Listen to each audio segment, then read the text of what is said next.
Hello, my name is Melissa Conde. I am an artist, illustrator, surface pattern designer, wanna be it all, Skillshare. Today I welcome you to my new class where we're going to be painting and drawing cute animals. Could be a chicken, a puppy, could be your pet, a cat.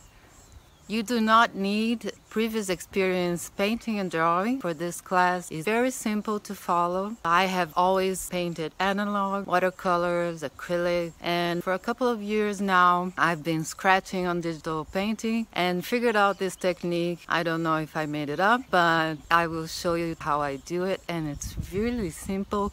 Gives artwork a little movement. It's pretty cool. All you have to do is have some experience using gadgets such as Procreate, Illustrator, Photoshop, whatever you have available to you. For the class project, you will use this simple technique to paint your little animal from a picture or real life. Meet you in the next video, and let's get started.